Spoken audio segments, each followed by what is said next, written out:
Now, friends, we've come to one of the most vital sections of the book of Deuteronomy, and it's another major section, by the way. We have come to that regards the future, and it has to do with not only the nation Israel, but it has to do with that land over there, regarding their future in the land. And that is the section we're in now, from chapter 27 through chapter 30. And this is a very vital section. In it we have the so-called Palestinian covenant that God made with the nation Israel. And this is what we'll be looking at when we get to the 30th chapter. Now, those of you that have my notes, note that I give the 29th chapter and the 30th chapter down through verse 10 as the Palestinian covenant. And you will find that others give all of chapter 29 and 30. The fact of the matter is, Dr. Louis Sperry Chafer, formerly president of Dallas Seminary, gives chapters 28 through 30, and I think that the Scofield Reference Bible gives the 29th chapter as the introduction to the Palestinian covenant, and then the 30th chapter down through verse 10 as the covenant itself. Now I think that since we've entered this section here, and we'll be here, I'm sure, a couple of days, probably first of all that we ought to say something about a covenant.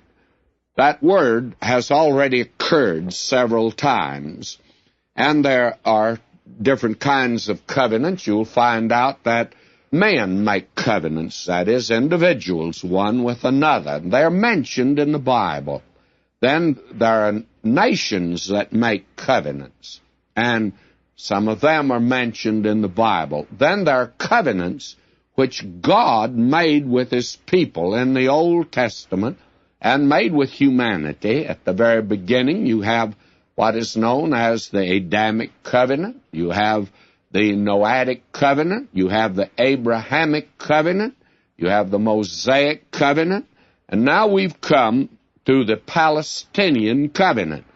Now, these covenants that God makes are divided into two different classifications: conditional covenants and the other unconditional covenants, or else we might say eternal covenants are temporary covenants. A temporary covenant is a conditional covenant, and then an eternal covenant or permanent covenant is one that's unconditional.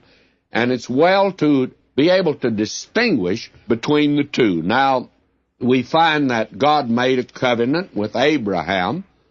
That's one of the unconditional covenants. God made a covenant with Moses, the Ten Commandments. They were conditional. And then God made this Palestinian covenant, and it's unconditional. And we'll be looking at that as we come to it, actually, in the 30th chapter. Now, all of this has to do with the future, and you understand that these people now are on the east bank of the Jordan River. They're preparing to enter the land. A new generation is there. The old generation will not enter. In fact, they're all dead, with one exception, and that is Moses. And Moses will not enter into the land. We'll see that this book closes with a requiem to Moses. He dies, but he doesn't enter the land, but the people enter under a new leader. And this particular section has to do with their future in the land.